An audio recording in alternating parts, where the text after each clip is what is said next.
So hi guys, நான் உங்கள் Dandapani. So இன்றைக்கி த லாஸ் ஆஃப் த ஸ்பிரிச்சுவல் புத்தகத்தினுடைய 10வது பாகம் பார்க்க போகிறோம். இன்றைக்கி அவங்க ஆன்மாக்கள் நிஜமான வாழ்க்கையில் நடந்த ஒரு சில சம்பவங்களை சொல்லி நமக்கு ஒரு பாடம் சொல்லித்தராங்க. சரிங்களா? அதாவது இது எப்படின்னா போர் அடிக்கிற மாதிரி பாடம் இல்லை. எல்லா மனுஷங்களும் தங்களுடைய வாழ்க்கையில் சராசரியை எல்லா மனுஷங்களுமே லிட்டரல் அத்தனை பேருமே இந்த 2 தவறுகளை கண்டிப்பாக செய்வாங்க. இந்த தவறை செய்யாதீங்க, அப்படி இந்த தவறை செஞ்சீங்க அப்படின்னு சொன்னால் அதை செஞ்சவங்களுடைய வாழ்க்கை என்ன ஆயிடுச்சுன்னு பாருங்கன்னு சொல்லிவிட்டு நமக்கு அதை மேற்கோளாக இந்த 2 உண்மை சம்பவங்களையும் நம்மளுக்கு எடுத்து சொல்கிறாங்க.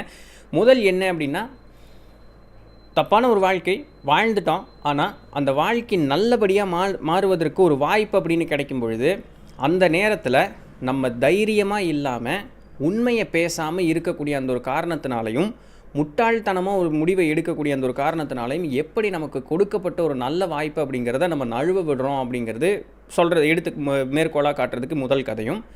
2வது பார்த்திங்க அப்படின்னு சொன்னால், கீழ்நிலையில் இருக்கக்கூடிய ஆன்மா மேல்நிலை அடைவதற்காக இந்த உலகத்தில் ஒரு மோசமான வாழ்க்கையை தேர்ந்தெடுத்து வருது. ஏன்னா கடினமான வாழ்க்கையினால் நமக்கு மேல்நிலை இங்கே மனப்பக்குவத்தோடு நம்ம மேல்நிலை அடைய முடியும் அப்படின்னு சொல்லி நம்ம பார்த்துருக்கோம்.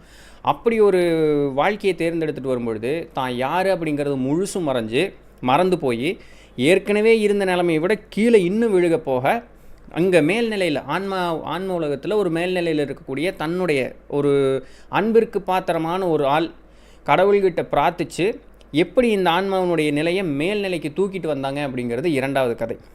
இது 2மே எல்லாருடைய வாழ்க்கையிலையும் இந்த 2 ஃபேக்டர் கண்டிப்பாக கிராஸ் ஆகிருக்குங்க. கிராஸ் ஆகாமல் இருக்கவே இருக்காது. நம்ம அந்த கதையை முடிக்கும்பொழுது நீங்கள் யோசிச்சு பாருங்களேன், ரீகால் பண்ணி பாருங்களேன், உங்களுடைய வாழ்க்கையில் இந்த மாதிரி சம்பவங்கள் நடந்துருந்துருக்கா? அதை புரிஞ்சிக்காமல் சிக்கிட்டீங்களா, இல்லை புரிஞ்சுக்கிட்டு தப்பிச்சிட்டிங்களா அப்படின்னு சொல்லிட்டு கீழே கமெண்ட் பண்ணுங்கள். ஒருவேளை இனியும் கூட உங்களுக்கு மாறுவதற்குண்டான வாய்ப்புகளை ஆன்ம உலகத்திலிருந்து ஆன்மாக்கள் ஏற்படுத்தி தரலாமா இருக்கும். ஜஸ்ட்டு பொறுமையாக இருந்து அதை அனுபவித்து உண்மையை ஒத்துக்கிறதுக்கு நம்மளுக்கு கஷ்டமாக இருந்தாலும் பரவாயில்லை, உண்மையை ஒத்துக்கிட்டால் நம்மளுடைய வாழ்க்கையை நல்லபடியாக மாறும்னு ஒரு சில சூழ்நிலை இருந்துன்னு வச்சுங்களேன், அதை ஒத்துக்குங்க அப்படின்னு சொல்கிறதுக்கு தான் இந்த கதை. ஸோ ஃபஸ்ட் ஒன் என்ன அப்படின்னு சொன்னால், சதீஷ் அப்படின்னு சொல்லக்கூடியவருடைய ஒரு வாழ்க்கையை பற்றி சொல்லுது. ஓகே, இதில் சொல்லக்கூடிய எல்லா பேர்களாகட்டும் ஊர்களாகட்டும் எல்லாமே மாற்றி சொல்லப்பட்டிருக்கு. பட் நடந்த நிகழ்வுகளும் சம்பவங்களும் உண்மை. ரைட்? சரி, இந்த சதீஷ் அப்படிங்கிற ஒருத்தர் பார்த்திங்கன்னா நல்ல ஒரு ஆன்மா. ரைட்? ஆனால் பூமியில் பிறக்கும் பொழுது அவருடைய நேரம் அது நல்ல ஒரு ஆன்மா பிறக்கும் பொழுது அவருக்கு 5 வயசு இருக்கும் பொழுதே அவங்க அம்மா அவங்களுடைய 30 வயசு இருக்கும்பொழுது அவங்க தவறிடுறாங்க. அப்போ இந்த பையனை பார்த்துக்கிறதுக்கு ரொம்ப கஷ்டமாக இருக்குது. கொஞ்ச நாள் அவங்க அப்பா இந்த குழந்தைய பார்த்துக்கிறாரு. 5 வயசு பையன் தானே, பார்த்துக்கிறாரு. ஆனால் எனக்கு இந்த மாதிரி பையனை பார்க்க முடியல, நான் வேலைக்கு போயிட்டு இந்த மாதிரி ஒத்த பையனை வச்சிட்டனால சமாளிக்க முடியல அப்படிங்கிற ஒரு காரணத்திற்காக அவர் இன்னொரு திருமணம் செய்கிறாரு. ஸோ அது பொய் தான் அப்படின்னு ஆன்மாக்களே சொல்கிறாங்க. அதாவது அவருக்கு இன்னொரு திருமணம் செய்யணும்னு ஆசை, ஆனால் பையனை பார்க்க முடியல அப்படின்னு சொல்லக்கூடிய அந்த ரீசனை வச்சுட்டு இன்னொரு திருமணம் அப்படிங்கிறத செஞ்சுக்கிறார். இதை திருமணம் செய்து கொண்டு வந்த அந்த முதல் நாளில் இருந்தே இந்த பையனை பார்த்தா ஆப்வியஸ்லி எந்த சித்திகளுக்கும் பிடிக்கிறது இல்லை. நல்ல சித்தி அப்படின்னு சொல்கிறவங்களுடைய ரேஷியோ குறைவு, மோசமான சித்திங்கிறனுடைய ரேஷியோ ஆப்வியஸ்லி அதிகமாக தான் இருக்குது. அதுபோலவே தான் இவங்களும் அதுக்கு மாற்று கருத்து இல்லை. அந்த பையனை முதல் நாளில் இருந்தே பிடிக்கிறதில்ல. ஒரு மாதிரி அப்படியே பாரபட்சத்தோடு வளர்த்துறாங்க. இவங்களுக்கு குழந்தைகள் அப்படின்னு வரக்கூடிய காலம் வந்ததற்கு பிறகு சுத்தமாகவே இந்த பையனை பார்த்தா பிடிக்காது. அவங்களுடைய குழந்தைகளுக்கு வீட்டில் படிப்புலேருந்து உணவுலேருந்து எந்த பாரபட்சமானும் நல்ல ஒரு உயர்நிலையில் இருக்கும். இந்த குழந்தைக்கு ரொம்ப மோசமானது தான் இருக்கும். ஒரு கீழ்த்தரமான ஒரு போர்டிங் ஸ்கூலில் கொண்டு போய் இந்த பையனை போட்டுடுறாங்க. யார்? இந்த சதீஷ் அப்படின்னு சொல்லக்கூடிய பையனை. அது ஒரு மோசமான இடம், அங்கே நல்லதே சொல்லித்தர மாட்டாங்கன்னு வச்சுங்களேன். ஸோ அந்த மாதிரி ஒரு இடம். அப்படிப்பட்ட ஒரு இடத்துல போட்டோன்னே ஆப்வியஸ்லி நம்மளை சுற்றி இருக்கக்கூடிய இடம் மோசமாக இருந்ததுன்னா நம்ம ஆன்மா நல்லாவே இருந்தாலும் கூட சப்கான்ஷியஸ் சொல்லிக்கிட்டே இருக்கும் ஆள் மனசு, டே பண்ணாதடான்னு. ஏற்கனவே பார்த்தோம் இல்லையா, அது சொல்லி பார்க்கும். உன்னுடைய மோசமான செயல்பாடுகள் ரொம்ப அதிகமாக போச்சுன்னா அது அந்த வேதனை தாங்க முடியாமல் அது போய் பேசாமல் தூங்கிடும்படுது. அதுக்கு மேலே எதுவும் சொல்லவே சொல்லாது. ஸோ அந்த மாதிரி ஒரு நிலை தான் இந்த சதீஷ் அப்படிங்கிற பையனுக்கும் நடக்குது. அங்கே போய் அந்த பையனுக்கு அந்த ஸ்கூலில் கொஞ்சம் இருந்து படிக்கும்பொழுது சுற்று வட்டாரம் அந்த ஃப்ரெண்ட்ஸ் எல்லாமே மோசமான பசங்க. அதில் ரொம்பவே மோசமான 2 பசங்க இவருக்கு இந்த பையனுக்கு ஃப்ரெண்டாக கிடைக்கிறாங்க. இப்படி கிடைக்கும்பொழுது பார்க்கும்பொழுது என்ன பண்ணுறாங்க அவங்க 3 பேரும் சேர்ந்துட்டு அப்படின்னு சொன்னால், ஸ்கூல் அப்படியே படித்து முடிச்சுட்டு வர்றாங்க.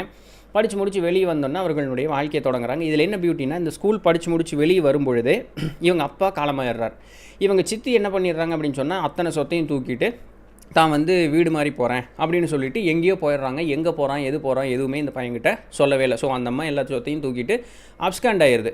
இந்த பையன் படித்து முடிச்சுட்டு வீட்டுக்கு வரும்பொழுது எங்கே போகிறது, ஒரு தடம் இல்லாமல் நின்றுட்டு இருக்கிறான்.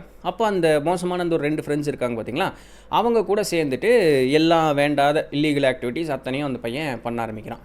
என்ன பண்ணுறான் அப்படின்னு சொல்லி பார்க்கும்பொழுது, அந்த பணக்கார பசங்களையும் பொண்ணுகளையும் வந்து ஃப்ரெண்டு பிடிச்சி அவங்ககிட்டேருந்து மிரட்டி ஏதோ ஒன்று பண்ணி அந்த காசு பணத்தெல்லாம் பிடுங்கி இவங்க வந்து அதை வச்சு இவர்களுடைய வாழ்க்கையை வாழ்ந்துகிட்டே இருக்கிறது. ஸோ ஒரு ஊருக்கு போகிறது, அந்த ஊரில் இருக்கக்கூடிய பையன் பொண்ணு யாரோ ஃப்ரெண்டு பிடிக்கிறது, ஏதோ ஒரு மெத்தடை யூஸ் பண்ணி அவங்ககிட்ட இருக்க மிரட்டி ஏதோ ஒன்று பண்ணி காசை பிடுங்கிட்டு அவங்கள முடிஞ்ச அளவுக்கு எவ்வளோ தொந்தரவு பண்ண முடியுமோ தொந்தரவு பண்ணிட்டு அடுத்த ஊருக்கு போயிடுறது. இதே மாதிரி அப்படியே ட்ராவல் பண்ணிகிட்டே இருக்காங்க. அப்படி வரும்பொழுது ஒரு நாள் பார்க்கும்பொழுது ஒரு ட்ரெயினில் வந்து பயணம் பண்ணிகிட்டு இருக்காங்க. ஒரு பொண்ணை வந்து பார்க்குறாங்க. அந்த பொண்ணு பார்க்குறதுக்கு வந்து பணக்கார பொண்ணு மாதிரி இருக்கா. உடனே இவன் இந்த சதீஷ் பையன் இருக்கான் பார்த்தீங்களா, அவன் தான் போய் அப்ரோச் பண்ண பார்க்குறான். அந்த பொண்ணு வந்து ரொம்ப ஒரு ட்ரெடிஷ்னலான ஓரியன்ட் பொண்ணு மாதிரி. ஸோ கொஞ்சம் வெக்கப்பட்டுட்டு இருந்ததுனால அவங்க பேசுகிறதுக்கு வந்து ஒரு பொருட்டாக எடுத்துக்காமல் ஒதுங்கி போயிருக்கு. பட் இருந்தாலுமே இவங்களுடைய குணம் நல்ல குணம் இல்லையா, அந்த பொண்ணை ஃபாலோ பண்ணிட்டு போயிருக்காங்க. போய் பார்க்கும்பொழுது அது பணக்கார பிள்ளை இல்லை அப்படிங்கிறது தெரிஞ்சிருச்சு. இருந்தாலுமே பார்த்தீங்கன்னா இந்த சதீஷ் அந்த பையனுக்கு அந்த பொண்ணு மேலே திடீர்னு ஒரு ஆர்வம். அப்போது தினமும் வந்து அந்த பொண்ணை பார்க்குறது, அது பண்ணுறது என்னமோ பண்ணி கடைசியில் அந்த பொண்ணை ஃப்ரெண்டு பிடிச்சதுலேருந்து நாள் அப்படி உருண்டுட்டு போயிட்டுருக்கு. இந்த 3 பேரும் என்னென்னலாம் வேண்டாத பண்ணிட்டு தான் இருக்காங்க. ஆனால் இந்த சதீஷுக்கு வந்து அந்த பொண்ணு மேலே வார்த்தைகளால் விவரிக்க முடியாத அளவுக்கு ஒரு ஏமாற்றணுங்கிற எண்ணமே போயிடுச்சு. அந்த பொண்ணை பார்க்கும்பொழுதெல்லாம் அவனுக்கு அந்த ஏமாற்றணுங்கிற எண்ணமே இல்லை. அது எல்லாம் ஊறி போய் அந்த பொண்ணு வந்து ஒரு அளவு கடந்த காதல் பொதி அந்த பொண்ணு மேலே நடந்துருச்சு. டக்குன்னு இதை அந்த பொண்ணுக்கிட்ட எக்ஸ்பிரஸ் பண்ணும்போது அந்த பொண்ணும் பார்த்தீங்க அப்படின்னு சொன்னால் ரிட்டன் லவ் தான். இந்த பையன் இல்லாமல் என்னால் இருக்கவே முடியாதுன்னு அந்த பொண்ணும், இந்த பொண்ணு இல்லாமல் என்னால் இருக்கவே முடியாதுன்னு இந்த பையனும் ஆகிட்டான். இப்போது இந்த பொண்ணு வந்து ரொம்ப நேர்மையான பொண்ணு. இப்போது அந்த பொண்ணு கூட தன்னுடைய வாழ்க்கையை தொடங்கணும் அப்படிங்கக்கூடிய அந்த ஒரு சந்தர்ப்பம் வரக்கூடிய சூழ்நிலையில் இந்த ஃப்ரெண்ட்ஸ் இருக்காங்க பார்த்தீங்களா, இவங்களை விட்டுட்டு நம்ம வரணும். இவங்களை விட்டுட்டு நம்மளால் வர முடியுமா அப்படின்னு பார்க்கும்பொழுது இவனுக்கு ஒரு பயம். என்னென்ன பயம்லாம் இவனுக்கு வருதுன்னு பாருங்களேன். அதாவது ஒரு நல்ல ஆன்மா அந்த ஒரு மோசமான ஒரு நிலைமைக்கு போயிடுச்சு. திருப்பி அதிலிருந்து மேலே வரும்பொழுது அது பயத்தின் பேரில் அது மேலே வராதான். அதாவது எப்படின்னா, மேல் நிலையில் இருக்கக்கூடிய ஆன்மாக்கள் நம்மளை ஏற்றுக்க மாட்டாங்களா அப்படின்னு சொல்லி ஒரு பயம். இன்னொன்று, இங்கேருந்து மேலே போகிறதுக்கு முயற்சி பண்ணும்பொழுது நம்ம கூட இருக்கக்கூடிய அந்த மோசமான ஆன்மாக்கள் நம்மளை கேவலப்படுத்தி ஏளனப்படுத்தி நம்மளை காயப்படுத்துமோ அப்படிங்கக்கூடிய அந்த ஒரு பயம். இந்த பயத்தின் பேர்லேயே வந்து நிறைய ஆன்மாக்கள் முன்னேறாமல் அப்படியே கீழ்நிலையிலேயே இருந்துடுறாங்க. இதை தான் பண்ணாதீங்க அப்படின்னு சொல்கிறாங்க. ஆக்சுவலாக இந்த சதீஷ் அது தான் பண்ணா அப்படின்னு சொல்லி சொல்கிறாங்க. என்னென்னா, இந்த பெண்ணுக்காக தன்னுடைய வாழ்க்கையை நேர்மையான வாழ்க்கையை மாற்றிக்கொள்வதற்காக இந்த பையன் முற்படணும் அப்படின்னு போகும்பொழுது இந்த பையனுக்கு பயம். என்ன, அந்த பொண்ணு தன்னை ஏற்றுக்குவாளா அப்படிங்கிற முதல் பயம். 2வது, இப்படி மாற்றி வாழ போகும்பொழுது முயற்சிகள் எடுக்கும் பொழுது தன்னுடைய நண்பர்கள் வந்து தன்னுடைய பழைய வாழ்க்கையை ஞாபகப்படுத்தி கேவலப்படுத்தலாம், இல்லை பயமுறுத்தலாம், என்ன தொந்தரவு வேணாலும் பண்ணலாம். இதெல்லாம் ஒரு பயம். இதை ஒரு மனப்போராட்டமே ஆயிடுது. அவனால் அந்த வாழ்க்கையும் விட்டுட்டு வரணும்னு ஆசை இருக்கா, நான் வர முடியல. இந்த வாழ்க்கைக்கு போகணுன்னு ஆசை இருக்கா, என்னால் போக முடியல. இந்த மனப்போராட்டம் அவனால் தாங்க முடியாமல் அந்த பெண்ணையும் விட முடியல. அவனால் தன்னுடைய நண்பர்களை விட்டு வருவதற்கும் பயமாக இருக்குது. இப்படி ஒரு போராட்டமான ஒரு சூழ்நிலையில் இருக்கும்பொழுது அவன் வேறு வழியே இல்லாமல் அந்த பொண்ணுக்கிட்ட சொல்லாமல் இங்கேயோ ஓடிடுறான். சரிங்களா, அவன் அப்படி போயிடுறான். அதுக்கப்புறம் அந்த பையன் அதுக்கப்புறம் சேரலாம் இல்லை, அந்த பையன் அப்படியே ஓடி போயிடுறான். இதில் என்ன கூத்து அப்படின்னு சொன்னால், அந்த பெண்ணுக்கிட்ட இந்த பையனுடைய ஃப்ரெண்ட்ஸ் இருக்காங்க பார்த்தியா, அவங்க ஏற்கனவே இவன் இவ்வளோ மோசமான ஆளே இவன் இதெல்லாம் பண்ணியிருக்கான் அப்படிங்கிறத எடுத்து சொல்லிட்டாங்க. அத்தனையும் தெரிந்ததற்கு பிறகு தான் அந்த பொண்ணு வந்து இவனை இவ்வளோ நாள் லவ் பண்ணிகிட்டு இருந்திருக்கா. அதாவது இவனை தான் நான் கல்யாணம் பண்ண போகிறேன், இவன் வந்து இவனை நல்லபடியில் கொண்டு வரணும் அப்படிங்கிறதான் அந்த பெண்ணினுடைய ஒரு எண்ணமாக இருந்திருக்கு. ஒரே ஒரு வார்த்தை, ஒரே ஒரு தடவை அந்த சதீஷுங்கிற அந்த பையன் அந்த பெண்ணுக்கிட்ட பேசியிருந்தான்னா அப்படின்னு சொன்னால் அவனுடைய வாழ்க்கை இந்த பூமியிலேயே சொர்க்கமாக மாறி இருந்திருக்கும். ஆனால் அந்த ஒரு பயம் அப்படின்னு சொல்லக்கூடிய அந்த ஒரு எண்ணத்தினால அவனுடைய அந்த காயப்பட்ட ஆன்மா காயப்பட்டதாகவே மாறி அது அப்படியே போயிடுச்சு. அப்போது ஆன்மாக்கள் முதல்ல என்ன பண்ணுங்க அப்படின்னு சொன்னால், தயவு செஞ்சு பயப்படாதீங்க. உங்களுக்கு ஆன்மூலகத்திலேருந்து வாய்ப்புகள் கொடுத்துட்டே இருப்பாங்க. ஒரு நல்ல மேல்நிலை அடைவதற்குண்டான ஒரு வாய்ப்புகளை கொடுத்துட்டே இருப்பாங்க. அதை தைரியமாக இருங்க. நீங்கள் தான் முயற்சி பண்ணி மேலே வரணும். உங்களுக்கு கை கொடுத்து தூக்குறதுக்கு கை கொடுக்கும் பொழுது உங்கள் கையை கொடுத்து அந்த கையை பிடிக்கணுமில்ல. நீ வந்து என்னை காலரை பிடிச்சி தூக்குன்னு நான் சொல்ல முடியும்? அதனால் அவங்க கை கொடுப்பாங்க, நீங்களும் உங்களுடைய கையை அவங்க கைக்கு கொடுத்தீங்கன்னா தான் மேலே வர முடியும். அது கொடுக்கறதுக்கு பயந்துட்டு நீங்கள் அமைதியாக இருந்தீங்க அப்படின்னு சொன்னால் நீங்கள் கீழேயே இருந்துகிட்டே இருக்க வேண்டியதான். தயவு செஞ்சு அதை பண்ணாதீங்க அப்படிங்கிறாங்க. ஸோ அந்த சதீஷனுடைய வாழ்க்கை எப்படி போச்சா, இது ஒன்று, இது பண்ணாதீங்க அப்படிங்கிறது தான் மெசேஜ். அடுத்தது பார்த்திங்கன்னா கொஞ்சம் பெருசாக இருக்கும், முடிஞ்ச அளவுக்கு ஷார்ட்டாக சொல்கிறேன். ஒருவேளை இந்த புத்தகம் வாங்கக்கூடிய ஆட்கள் இருந்தீங்கன்னா வாங்கி படிங்க. ரொம்ப ஒரு அருமையான ஒரு இது. இந்த சம்பவம் சொல்லும் பொழுது இந்த சம்பவத்தில் சொல்லக்கூடிய அந்த முக்கியமான கேரக்டர் இறக்கலை. அவர் வந்து வாழ்க்கையில் ஒரு நல்ல நிலைமையில் இருந்து வாழ்கிறார். ஸோ இட்ஸ் ஹாப்பி எண்டிங் கதை மாதிரின்னு வச்சுக்கோங்களேன். இந்த சதீஷ் கதை மாதிரி இல்லை. பட் அந்த கதை போன போக்கு பார்க்கணுமே, சான்ஸே இல்லை. ஸோ பார்க்கலாம். சூர்தாஸ், சரிங்களா, அப்படி ஒரு கேரக்டர். அவர் வந்து பார்த்திங்கன்னா அந்த ஆன்மூலகத்தில் 3வது படிநிலையில் இருக்கார். ஸோ இந்த முதல் 3மே ரொம்ப மோசம் தான் பார்த்தோம் இல்லையா. ஸோ 3வது படிநிலையில் அவர் இருக்கார். இவருடைய காதலி, அதாவது முந்தைய பிறப்புகளில் இவர் ஆக்சுவலாக ஒரு நல்ல ஆன்மா, தன்னுடைய முந்தைய பிறப்புகளில் கொஞ்சம் மோசமாக வாழ்ந்ததுனால மேல்நிலையிலேருந்து கீழே வந்துட்டார், 3வது படிநிலையில் இருக்கார். இவருடைய அந்த முந்தைய பிறவிகளில் இருந்து அவங்களுடைய அந்த மனைவி, அதாவது தன்னுடைய அந்த சோல்மேட் மாதிரின்னு சொல்லுவாங்களா, இணைவிரியாமல் இருப்பாங்கன்னு சொல்லிட்டு, அந்த அம்மா ரொம்ப நல்லம்மா. எப்படி எல்லா கதையிலையும் பெண்கள் நல்லவங்களே இருக்காங்கன்னு நானும் ஓகே சும்மா ஃபன்னுக்கு சொன்னேன். பட் அந்த பெண் வந்து எங்கே இருக்காங்க அப்படின்னு சொன்னால் 5th ரெல்மில் மேலே 5வது படிநிலையில் இருக்காங்க. இது ரொம்ப 6, 7 மாதிரி பயங்கரமாக சூப்பரான ஒரு ரெல்ம்னு இல்லை, பட் ஓகே அந்த நிம்மதியாக சந்தோஷமாக இருக்கக்கூடிய இடத்தினுடைய ஸ்டார்டிங் ஸ்டேஜ், சரிங்களா, அங்கே இருக்காங்க. இப்போது இவங்க 2 பேர்த்துக்குமே ஒன்று சேர முடியாது ஆப்வியஸ்லி, ஏன்னா இந்த 3லேருந்து 5க்கு கண்டிப்பாக போக முடியாது. ஆனால் 2 பேர்த்துக்குமே வந்து எப்படியாவது ஒன்று சேர்ந்துடணும் அப்படிங்கக்கூடிய அந்த ஒரு எண்ணம் இருக்குது. அந்த அம்மா கீழே வரணுங்கிறத எண்ணம் யாருக்குமே இருக்காது. ஆனால் இவருக்கு என்ன இருக்குன்னா, இங்கேருந்து நம்ம கண்டிப்பாக மேலே வந்து போகணும் அப்படிங்கிறதுக்காக, அதுக்காக அவர் சூஸ் பண்ண ஒரு வாழ்க்கை என்ன அப்படின்னா, அவங்களுடைய அந்த ரெல்ம் 3னுடைய ஹையர் குட் சொல்லிட்டு சொல்லி என்னை வந்து இந்த பூமிக்கு பிறப்பெடுக்கிறதுக்கு இறைவன்கிட்ட சொல்லி என்னை அனுப்பிச்சி விடுங்க. இருக்கிறதுலையே ஒரு மோசமான ஒரு அம்மாவை நான் தேர்ந்தெடுத்துக்கிட்டு போகிறேன். அப்போ அந்த வாழ்க்கை வந்து ரொம்ப கடினமாக இருக்கும்ல, அந்த கடினமான வாழ்க்கையிலேருந்து நான் மேலே வர்றேன், நானும் திருந்தி என்னுடைய அண்ணையும் நான் திருந்துறதுக்குண்டான வாய்ப்புகளை ஏற்படுத்தி 2 பேரும் ஒரு மேல்நிலைக்கு வர்றதுக்குண்டான வாய்ப்புகளோடு நாங்கள் வர்றோம் அப்படின்னு சொல்லிட்டு அவங்க வந்து போகிறாங்க. ஆனால் அங்கே இருக்கக்கூடிய அவங்களுடைய ஃப்ரெண்ட்ஸு, மேலே இருக்கக்கூடிய ஹையர் சோல்ஸ் எல்லாமே, ரொம்ப ரிஸ்க் எடுக்கிறடா, இது தேவையில்லாத ஒரு விஷயம், நீ போகிற அதெல்லாமே ஓகே, சின்ன தப்பு நடந்தது, நீ உன்னை மறந்துட்ட, அதிலிருந்து அந்த வாழ்க்கையை மாறி போயிட்ட அப்படின்னு சொன்னால், நீ தேர்ந்தெடுத்த வாழ்க்கை படு மோசமான ஒரு வாழ்க்கை, உன்னை வந்து கீழே ரெல்ம் 1 வரைக்கும் கொண்டு போய் விட்டுரும், நீ இது பண்ணுற அப்படின்னு சொன்னேன்னா, இல்லை எனக்கு அவள் தான் முக்கியம், எனக்கு வந்து நான் அவள் கூட போய் சேரணும், நான் அதுக்காக இந்த ரிஸ்க்கு கண்டிப்பாக எடுக்கிறேன் அப்படின்னு சொல்லி ரொம்ப ஸ்ட்ராங்கான ஒரு எண்ணத்தோடு அவர் வந்து பூமிக்கு வர்றார். பூமிக்கு வரும்பொழுது பார்த்திங்கன்னா அவங்க அம்மா வந்து ஒரு மோசமான பொம்பளை. அந்த சுற்று வட்டாரத்தில் அந்த தெரிஞ்ச ஆட்கள்லாம் சொல்கிறாங்க, அது ஒரு சூனிகரியவோ, அவ்வளோ மாதிரி ஒரு மோசமான பொம்பளையே கிடையாது அப்படிங்கிற மாதிரி ஒரு லேடி, சரிங்களா. அந்த பெண்ணுக்கு வந்து இவர் பையனாக பிறக்கிறார். இப்போ இது என்னென்னா இல்லெஜிமேட், அப்படி தானே அந்த வார்த்தை, ஒரு தவறான தொடர்புனால உண்டான பையன் இந்த பையன், சரியா. ஸோ அதனால சமுதாயத்தில் ஆல்ரெடி மதிப்பு மரியாதை கிடையாது, ஏற்கனவே அந்த பெண்ணுக்கும் மரியாதை கிடையாது, அந்த பெண்ணினுடைய பையனுக்கும் மரியாதை இருக்க போகிறதில்ல. ஸோ இப்படி ஒரு வாழ்க்கை தான் அவர் வந்து தேர்ந்தெடுத்துட்டு வர்றார். இந்த பையன் பிறந்ததுக்கப்புறம் பார்த்தீங்க அப்படின்னு சொன்னால், குழந்தையிலிருந்தே அந்த குழந்தை வந்து வயிற்றில் இருந்த காலத்திலிருந்தே அது ஒரே வார்த்தை கூட அந்த பொம்பளை வாயிலிருந்து நல்ல வார்த்தையை கேட்டதே கிடையாதாம்மா. கெட்ட வார்த்தை பேசுறது, சபிக்கிறது, இந்த மாதிரி என்னெல்லாம் மோசமாக இருக்குமோ அதை தான் அந்த பொம்பளை சொல்லிகிட்டே இருக்குமா. பிறந்து வளர்ந்ததற்கு பிறகும் கூட அது சொல்லிக் கொடுத்த எல்லாமே வந்து முதல் வார்த்தையிலேருந்து எல்லாமே கெட்ட வார்த்தை தான் சொல்லிக் கொடுத்துதான். ஸோ அந்த மாதிரி ஒரு மோசமான பொம்பளை. இதில் என்ன பியூட்டி அப்படின்னு சொன்னால், எந்த குழந்தைகளும் பிறந்ததுலேருந்து 1 வயசு வரைக்கும் அது திருப்பி ஆன்ம உலகத்துக்கு போகிறதுக்குண்டான வாய்ப்பு கொடுக்கப்படுமா. அந்த ஆன்ம உலகத்தில் இந்த பிறந்த ஆன்மா இருக்குது பார்த்திங்களா, அது வந்து அந்த ஆன்ம உலகத்தில் இருக்கக்கூடிய ஆன்மாக்கள் கூட தொடர்புலையே தான் இருக்குமா 1 வயசு வரைக்கும். அப்போது அந்த 1 வயசு வரைக்கும் அந்த ஆன்ம உலகத்துலேருந்து, டேய் வேணாண்டா நீ பிறந்துட்ட, ஆனால் அந்த பொம்பளை மோசமான பொம்பளை படுறா, அவள் வாயிலேருந்து ஒரு வார்த்தை கூட நல்லா வர மாட்டேங்குது, நீ வேற ஒரு பிறப்பையாவது எடுத்துக்கோ, கொஞ்சம் டிலேடாக வந்து நீ மேல் உலகத்துக்கு போனாலும் பரவாயில்ல, இது வேணாண்டான்னு அவங்க சொல்லும் பொழுது அவங்க கேட்க, நோ நான் கண்டிப்பாக இதை தான் பண்ண போகிறேன் அப்படின்னு சொல்லிட்டு பயங்கர ஸ்ட்ராங்கான அந்த ஆள் மனசோடு இருந்தோன்னே அந்த 1 வயசு தாண்டிச்சு தான் யார் அப்படிங்கிறது முழுசாக மறந்து போயிடும். அந்த டை வந்து கட்டாயிடும். இங்கே தான் வந்து செக் ஆரம்பிக்குது. இப்போது வாழக்கூடிய சூழ்நிலையும் சரி, தன்னுடைய அன்னையும் சரி மோசமான ஆள். அப்போ இப்படி இருக்கும்பொழுது அந்த குழந்தை வளரும்பொழுது எப்படி இருக்கும், தான் யாருங்கிறதையும் மறந்து போச்சு, தான் எதுக்காக இங்கே வரணுங்கிறது ஆப்வியஸ்லி ஞாபகம் இருக்க போகிறதில்ல. ஏன்னா ஆன்மா சொல்லிகிட்டே இருக்கும், ஒரு கட்டத்துக்கு மேலே கேட்கல, ஆள் மனசு சொல்லிகிட்டே இருக்கும், ஒரு கட்டத்துக்கு மேலே கேட்கலன்னு என்ன ஒன்றுன்னு பார்த்தோம், பேசாமல் போய் படுத்து தூங்கிருச்சு.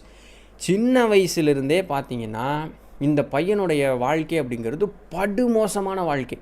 யாரை வேணாலும் அடித்து புடுங்கி என்ன வேணாலும் பண்ணலாங்க. அதாவது நீங்கள் என்னென்னலாம் ஒரு மனுஷன் வந்து கீழ்த்தரமான ஒரு வேலை செய்வான்னு நினைக்கிறீங்களோ அத்தனை வேலையும் அவங்க அம்மாவே சொல்லி தந்து அந்த பையனை வளர்த்துறான். அப்போ இப்படி தான் இந்த பையனுடைய வாழ்க்கை அப்படிங்கிறது மேலே போய்கிட்டே இருக்குது. தன்னுடைய தேவைக்காக யாரை வேணாலும் துன்பப்படுத்தலாம், காயப்படுத்தலாம், ஏமாற்றி அவனை வந்து எப்படி அந்த முன்னாடி சதீஷோட இதில் பார்த்தோம்ல, ஃப்ரெண்டு பிடிக்கிறது, அதுக்கப்புறம் அவனை மிரட்டி அவங்ககிட்ட இருக்க காசு பணத்தெல்லாம் பிடுங்கிறது, அவனை வந்து ஓட்டாண்டியாக்கி அவனை தெருவில் கொண்டு வந்து நிறுத்தினாலும் பரவாயில்ல, தனக்கு வந்து இந்த மாதிரி இது பண்ணுறது, பொண்ணுகளை பிடிச்சி ரேப் பண்ணுறது, தொந்தரவு பண்ணுறது, இந்த மாதிரி எல்லா மோசமான வேலைகளையும் செய்யக்கூடிய ஒரு பையனாக இந்த சதீஷ் மேலே வர்றான். இதை வந்து மேலே இருக்கக்கூடிய அந்த 5வது படிநிலையிலேருந்து அந்த பெண்ணினுடைய பேர் என்னென்னா நிலு அப்படின்னு சொல்லக்கூடிய அந்த பெண் பார்த்து கதறாது அந்த காதலி, வேறு யாரும் இல்லை. அப்போது என்னடா அது இப்படி ஆகுதே அவனோட வாழ்க்கை, ஏதாவது பண்ணி அவனுக்கு வந்து நல்லது போகட்ட முடியுமா அப்படின்னு பார்த்து அந்த ஆண்மக்கள் வந்து நம்ம கூட தொடர்பு கொள்வாங்களே நம்மளுடைய ஆள் மனசு கூட, அநியாயத்துக்கு முயற்சி பண்ணி பார்க்குது அந்த புள்ள. ஆனால் ஒன்றும் வேலை செய்ய, அதான் அது பாட்டு தூங்கிருச்சே, இவன் என்ன சொன்னாலும் கேட்க மாட்டேங்கிறான் அப்படின்னு சொல்லிட்டு என்னென்னமோ முயற்சி பண்ணி பார்த்தா அந்த பெண்ணுக்கு ஒரு முன்னேற்றமே இல்லை. இப்படி ஒரு வாழ்க்கை போய்கிட்டே இருக்குது அப்படின்னு சொன்னால் இவன் வந்து 1வது படிநிலைக்கே போயிடுவான் போல இருக்கு, அந்த அளவுக்கு மோசமாக இவனுடைய செயல்பாடுகள் இருக்கேன்னு அது வருத்தப்பட்டு அது என்ன பண்ணுது அப்படின்னு சொன்னால், இன்னொரு இவங்க இருக்கிறதெல்லாம் பெங்களூர். யார் இந்த சூர்தாஸ் அப்படின்னு சொல்லக்கூடிய இருக்கிறது பெங்களூர். பாம்பேயில் ஒரு நல்ல ஆன்மா இருக்குது, ஒரு உயர்நிலை ஆன்மா. அந்த ஆன்மா பேர் என்னென்னா மோகன்தாஸ் அப்படின்னு சொல்லக்கூடியது. அந்த ஆன்மாவை கூட பயங்கர முற்பட்டு இதெல்லாம் பண்ணி தொடர்பு கொண்டு என்னென்னமோ பண்ணி பயங்கர அந்த ஒரு கேம் ப்ளே பண்ணுவாங்க தெரியுமா, அந்த மாதிரி ஒரு கேமெல்லாம் ப்ளே பண்ணி அந்த நல்ல ஆன்மாவை கொண்டு வந்து இந்த சூர்தாஸ் கூட சேர்த்துறதுக்கு உண்டான எல்லா வேலையும் அந்த அம்மா நிலு அப்படிங்கிறவங்க பண்ணிட்டாங்க ஆன்மூலகத்துலேருந்து. அப்போது இவன் நல்லவன் தானே, அப்போ இவனை திருத்துவான்ல அப்படிங்கக்கூடிய அந்த ஒரு எண்ணத்தில் அப்போது அந்த மோகன்தாஸ் வந்து ஏதோ பாம்பேலேருந்து ஏதோ அப்படி பண்ணி பெங்களூரில் வந்து இவங்க 2 பேரும் சந்தித்து இவங்க 2 பேரும் நட்பாயிடுறாங்க. அந்த அம்மாவுடைய நிலை பாருங்களேன், இல்லை இந்த ஆளுடைய நிலை பாருங்களேன். நல்லவன் கெட்டவன் கூட சேர்ந்து கெட்டவனை நல்லவனாக்குவான்னு பார்த்தா நல்லவன் கெட்டவன் கூட சேர்ந்து அந்த ஆளும் கெட்டவனாக போயிட்டான். இப்போ இந்த மோகன்தாஸும் சூர்தாஸும் பார்த்தீங்கன்னா பயங்கர இணைபிரியாத நண்பர்களாகி 2 பேரும் வேண்டாத வேலையெல்லாம் பண்ண ஆரம்பிச்சிட்டாங்க. இப்போ இந்த அம்மா நீலுவுக்கு மேலேருந்து ஒரே இவ்வளவு பெரிய பாவம் பண்ணிட்டேனே, இவன் தான் மோசமாக போயிட்டுருக்கேன், என்னால் ஒன்றும் பண்ண முடியலன்னா ஏற்கனவே தன்னுடைய வாழ்க்கையை நல்லபடியாக வாழ்ந்துட்டு இருந்தவனையும் கூப்பிட்டு வந்து அவனை கெடுத்து விட்டனே, இதுக்கு மீறி எனக்கு ஒரு பாவமே எனக்கு வந்து சேரவே சேராது அப்படின்னு சொல்லி வேறு வழியே இல்லாமல் அவங்க என்ன பண்ணுறாங்கன்னா, தன்னுடைய பழையநிலையில் இருக்கக்கூடிய அந்த ஹையர் குட் சோல் இருப்பாங்களா அந்த தலைவர், அவர்கிட்ட போய் கையில் காலில் விழுந்து கெஞ்சி கூத்தாடுறாங்க.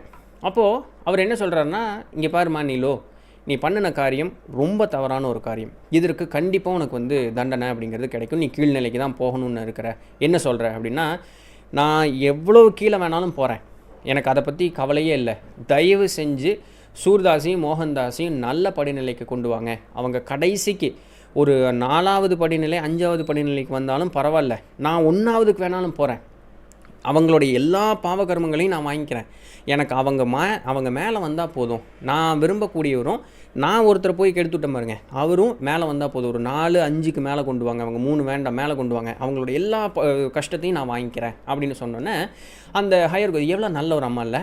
அப்போ அது எவ்வளோ தூய்மையான ஒரு பெண்ணு பாருங்க, நல்லாயிருக்கு.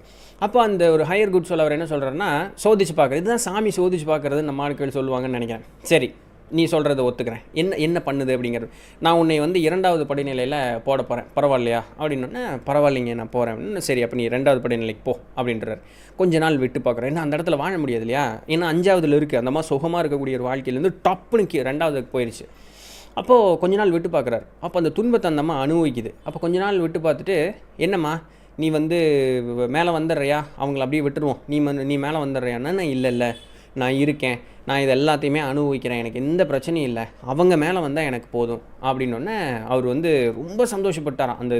சரி, இவ்வளோ ஒரு தூய்மையான ஒரு ஆன்மாவாக இருக்கியா, நீ மேலே வா அப்படின்னு சொல்லி அந்த 5வது படிநிலைக்கே கொண்டு வந்துட்டு, நீ ஒன்றும் கவலைப்படாத, நான் வந்து உன்னை சோதித்து தான் பார்த்தேன், நீ ஒன்றும் கவலைப்படாத, அவங்கள நான் பார்த்துக்கிறேன், நீ ஒரே ஒரு விஷயம் என்ன பண்ணணுன்னா, எந்த ஒரு காரணத்திற்கும் வந்து நான் ஒரு வேலை செய்யும்பொழுது நீ குறுக்க மட்டும் வரக்கூடாது, அவ்வளோதான், நீ அதை மட்டும் மேக் ஷூர் பண்ணிக்கோ.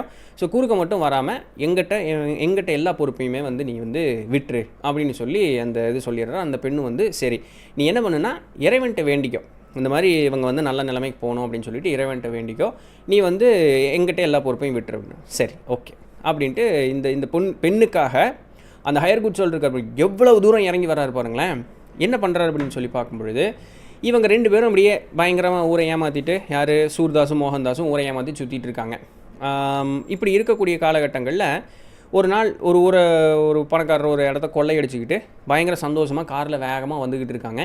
டக்குன்னு இவர் என்ன பண்ணுறாருன்னா, ஒரு மனித உருவெடுத்து வந்து பிறப்பெல்லாம் எடுக்கல, அவர் பயங்கர ஹையர் குட் சோல் பாருங்கள், தனியாக அவங்களால உடம்பை உருவாக்க முடியும். நம்ம இந்த யோக வசிஷ்டமில் அந்த லீலாவதியினுடைய கதை பார்த்துருக்கோம், ஞாபகம் இருக்குது, அது பார்த்தவங்களுக்கு தெரியும். ஸோ சாமியும் வந்து இந்த லீலாவதியும் தானாகவே இந்த உடலை உருவாக்கி அந்த பிறப்பெடுப்பாங்க, தற்காலிகமாக அந்த உடலை உருவாக்கி அதுக்கப்புறம் அதை அப்படியே கரைச்சிருவாங்க. அந்த சக்திகள் அந்த மேல்நிலை ஆன்மாக்களுக்கு உண்டு பாருங்கள், இது ப்ரூஃபாக இருக்குது பாருங்கள்.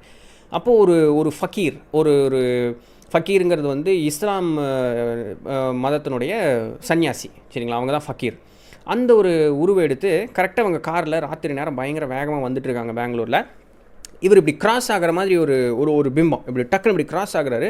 முட்டிடக்கூடாது அப்படிங்கிறதுக்காக காரை ஒடிக்கிறாங்க, கொண்டு போய் மரத்தில் ஒரு அடி, ஆக்சிடெண்ட்டு. அப்போ கண்ணை வெளிச்சு பார்க்குறாங்க, இந்த சூர்தாஸ் இருக்கார் பார்த்தீங்களா, அந்த சூர்தாஸுக்கு 2 காலுமே போச்சு. இந்த மோகன்தாஸ்க்கு பார்த்தீங்கன்னா ஒரு காலு ஒரு கையும் போச்சு. ஹாஸ்பிட்டலில் முடிச்சு பார்த்தா இப்படி ஒரு நிலைமை. ஒருத்தர் சபிச்சு தள்ளுறாங்க, இப்படி ஆகிடுச்சு, இது உன்னால தான் ஆச்சு, உன்னால தான் பயங்கர சண்டை. இதை கன்சோல் பண்ண முடியாத டாக்டர்ஸ் கடைசியில் என்ன பண்ணிடுறாங்கன்னா 2 பேர்த்தையும் வெவ்வேறு வார்டில் பிரித்து போட்டுடுறாங்க. மோகன்தாஸனுடைய வாழ்க்கை வந்து என்ன ஆகுது அப்படின்னா, ஒரே மன வருத்தம், சரி நல்லா இருந்தனே, இவங்க கூட சேர்ந்து இப்படி ஆகிட்டனே, செய்யக்கூடியாத அந்த சப்கான்ஷியஸ், அந்த ஆக்சிடென்ட்ல இப்படி ஒரு நிலைமை வந்துருச்சு அப்படிங்கிறதுனால அந்த சப்கான்ஷியஸ் வந்து அவருக்கு வேலை செய்ய ஆரம்பிக்குது.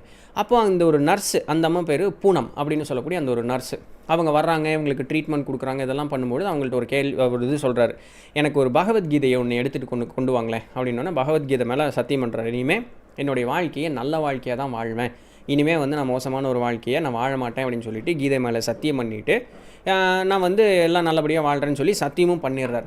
பண்ணிவிட்டு அந்த டிஸ்சார்ஜ் ஆகக்கூடிய ஒரு சூழ்நிலை இருக்கும்பொழுது அந்த பூனம் வந்து இவங்க கூட டெய்லியும் ட்ரீட்மெண்ட் கொடுக்கும்பொழுது அவர் கொஞ்சம் நல்ல ஒரு ஃப்ரெண்டு மாதிரி ஆயிடுறாங்க.